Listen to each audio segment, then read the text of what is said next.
Good afternoon, everybody. We're at Great Grandma Spielman's house. Diana's at school. Rodney, Diana's father's inside having his usual talk/debate/argument with his mother. I begged him to not pick a disagreement with her today, and that hurts me because I wish my mother was here. And if she were here, the last thing I'd do is pick a fight with her. And there really wouldn't be a need to. My mother, her name was Krista. She was a registered nurse for years. Very much into natural and holistic treatments, cures, and remedies. Way ahead of her time. Could sing like a operatic trained soprano. I wish I had a fraction of the talent that woman had. But I don't like...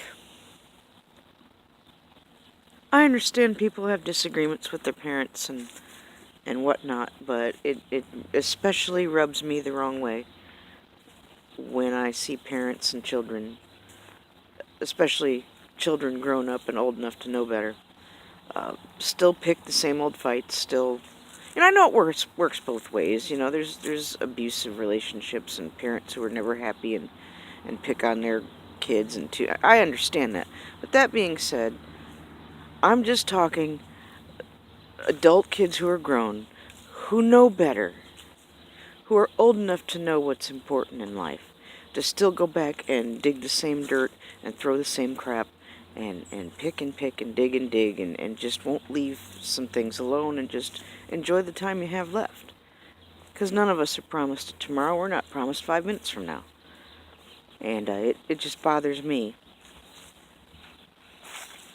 when he can't shut the hell up, just be happy that he's got his mother still here. This is her neighbor Victor's backyard, by the way. He's a very nice guy and used to be a school teacher and stuff, and a nice gardener, and looks like he's all tidied up for the winter.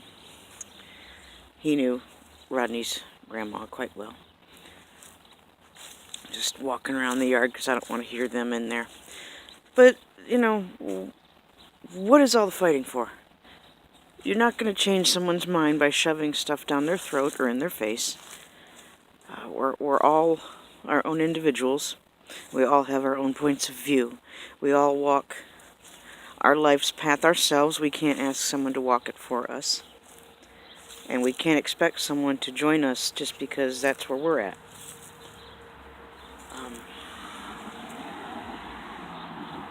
I'm not really sure why I'm rambling. I'm just trying to not be in there and listen to the same old bullshit I've had to listen to for the last 6 years.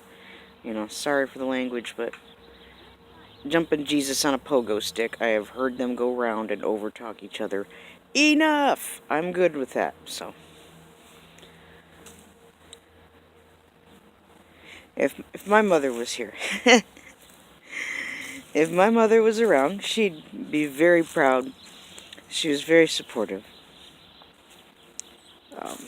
Rosey, our friend who just passed away, reminded me a lot of the qualities that my mother had. You know, very patient, very kind, very loving, very supportive, very, very supportive.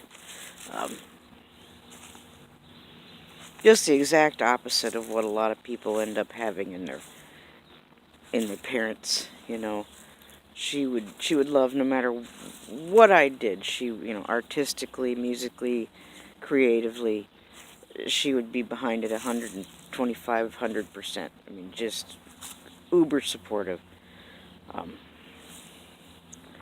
I miss that. One day I asked God why she had to go when she did, and it occurred to me, whether it was the voice of God or the Spirit of God or just a thought popping into my head that hadn't popped in before, but I heard in my mind that she learned her lessons. She knew what was important. She knew what wasn't. It wasn't about being perfect or doing X amount of good things, because our salvation does not hinge on what we do how much money we give or donate or or anything like that. It's nothing we do with our own effort. It is all about submitting to God. All about Jesus. I mean, that is my conviction, my personal belief, and everybody is invited to make up their own minds and walk their own journey, and I don't look at anybody bad for that.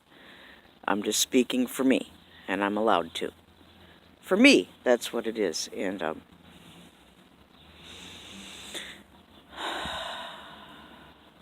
she was ready. She was ready is what I heard in my mind.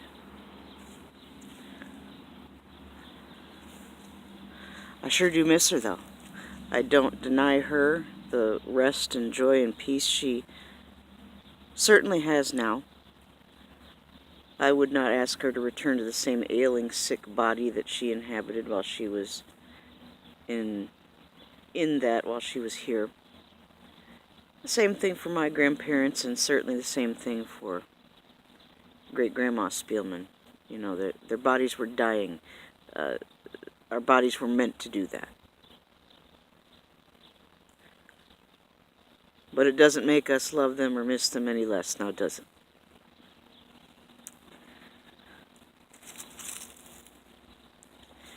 It's nice to be out here, even though it's a little bit chilly, but it's nothing like it could be. There's no whipping winter winds. There's no really much of a winter at all.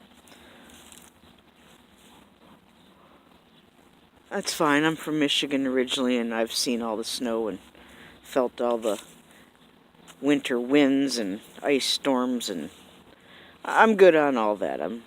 If I could live the rest of my life without one more speck of snow, I think I'd just be fine. Unless, of course, that snow was in Wyoming and there's a special reason for that. I'll take all the snow Wyoming's got to offer. My special guy from Wyoming shouted me out across a very busy chat yesterday. He didn't talk to anybody else. Just me. And it made me feel very nice and very special and very loved, and I thought it was rather romantic. And I told him so. So I'm happy about that. That's one positive thing that happened recently that cheered my heart. And I think once I don't live, even though I'm not with Jason, my goodness, that's my son who's 15. I don't live with his dad anymore, thank you. He got remarried. Ugh. But anyway, even though I still live in the same house as Diana's father, we are not together as a couple, haven't been for quite some time. And I'm still very much looking forward to finding a place that will open up sooner than later to move into. And I believe that once that happens, that'll open up a door for a lot of new opportunities and will lift the dark pall of sadness off of my life. And it's almost like guys can sense that I still live with a man, you know? So I think once that's officially changed, I think things will look up, and perhaps my special guy in Wyoming will feel a little more comfortable about communicating more often and things such as that. So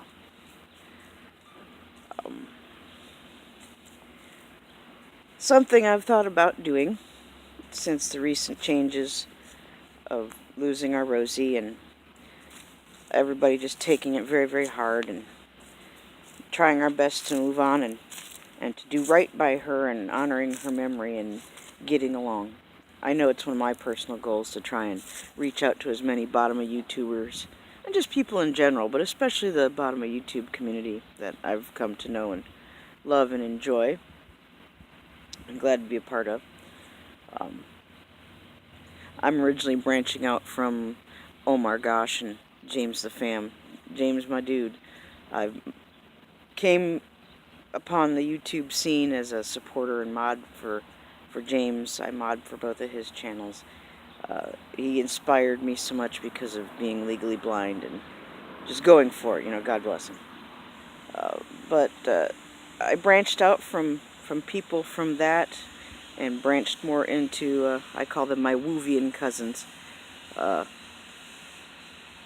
I've had a great time getting to know people, and that's how I got to meet Rosey. And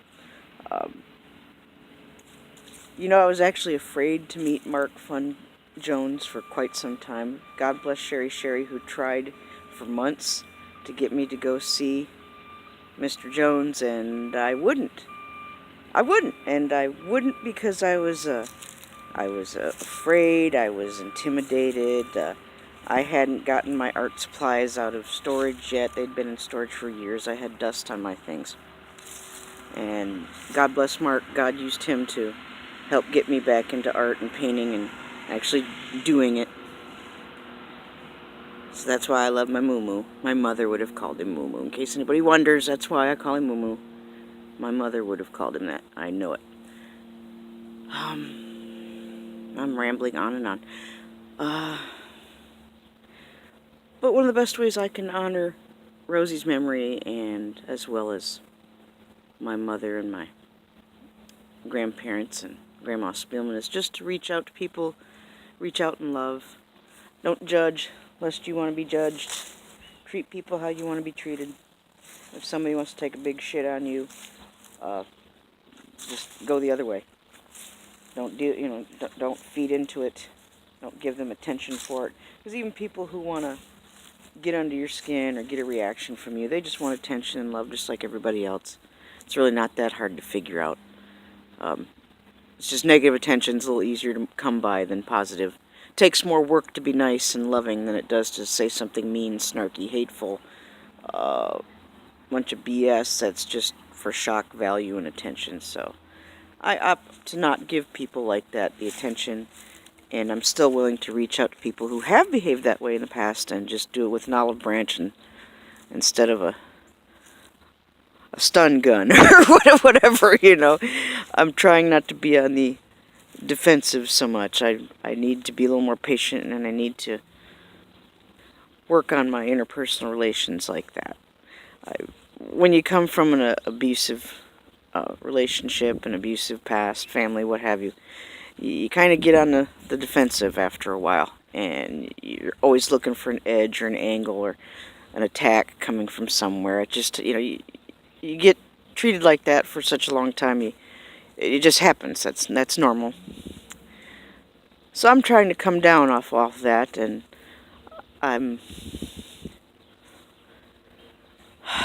I've decided that since Moo is going a little bit different direction and not streaming live every day like he used to paint, and whether he does or not anymore, that's cool. I'll be there for him, absolutely. But it's kind of put the idea in my head to go ahead and be the next person who does painting live. And I promise I will do that when I get moved into my new place. I think that'll be a great way to celebrate a new chapter starting in my life. And, I've watched Marky for months now. I've watched Salvador, God bless him, and other people who do this live, and I think I'm ready. I think I'm ready to jump in there and show the world Nez's style of painting live. So I think it'll be fun, something to look forward to, motivation and a reward after the hard work. It's going to be finding the place and moving into the place, wherever that is. When I do know of a place that's available, I will certainly let my friends, my online family here on the tubes. There's certain people that have demonstrated an interest in coming to help me with the move. I'm calling it the hernia-free Help Nez Move Fam Meetup. I do not have any big furniture. I do not have a bed. I do not have a couch. I do not have end tables. I do not have big lamps. I don't have a dresser. I could go on and on about what I don't have. But the things for my children that they need, I will get when I move in. So I don't think I'm going to take her bunk bed from her dad's house. Let him use that for guests, or if and when he has a need to use that. So, but yes, as I learn more about when I'm moving and all that, and it wouldn't be anywhere far away from here either, God willing. It would just be boxes of clothes for me, for the children, my art supplies, I've got some plants. I've got one beautiful stainless steel rack that I put my plants on. And if I don't have to disassemble it, and somebody that wants to help has a vehicle that can move it as a whole, then hooray. So, but we'll worry about that as we need to. But I would like to do that. I've talked to a few people, and some people are interested. And it could be a fun set of videos to watch, everybody doing their own thing, and mostly just everybody grabbing a box. And if we have enough of us, I hardly think the move itself will take all that long, and we can talk and eat, and maybe we can go explore something and each get a video. There's plenty around here to get some cool video of, so it'd be a fun trip and fun experience all the way around, I think. But I'll keep you guys posted as I know more about that. Pray for me, those who are praying. Prayer warriors, pray for me, pray for Diana, pray for Jason, my son, my kitties, that where we go they'll be welcome too. And that the good Lord will reveal where that is here sooner than later. That's pretty much all that's holding Nez up at this point, is for a place to come open. Just playing the waiting game with the waiting lists right now. There's a place in particular that's deals with special needs children and their parents, and I'm kind of hoping that's the place. I have an appointment in February to apply, so please be praying about that. I think that might just be where we end up going, so I appreciate all the prayers. Thank you. One last thing I wanted to say about Rosey is that not only did she help promote my channel, and just a good friend to listen to, and listen to me, and she had wonderful advice for me. But she was also in the process of trying to help me with some very important issues and things going on in my life. Very profound, significant things that I'm just going to keep private. But point being, she was in the middle of helping me with some things like that when she took ill. So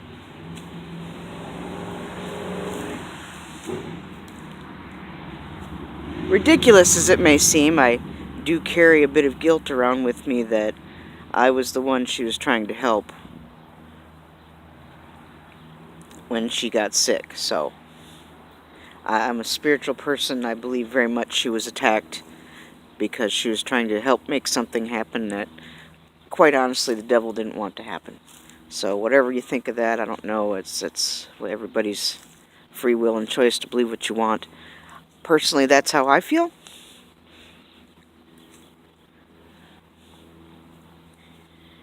And I hope to get over that and not feel that way anymore. I know she wouldn't want me to.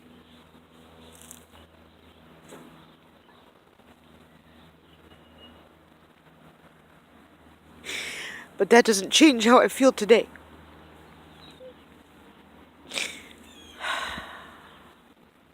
But I can do better. And I've promised God, and I've promised my mother, and I've promised my grandparents, and I promised Rosey that I can do better than what I'm doing right now today. Only with God's help. I can't do anything worth doing on my own. But it'll get better.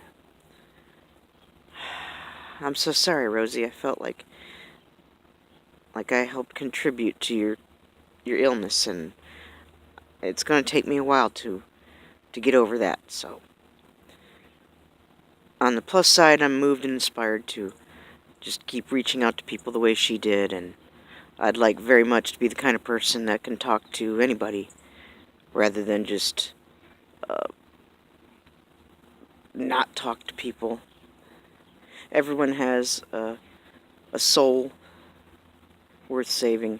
Everyone has a heart that feels.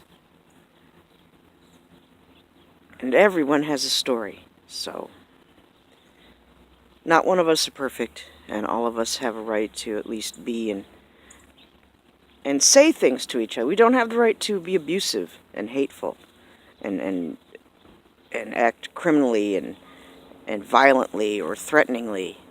None of us have that right. But we all have the right to love one another, and we all have the right to listen and understand and reach out. And I hope we all try to make Rosey a little happier where she's at now by doing better at that. about all for now. God bless.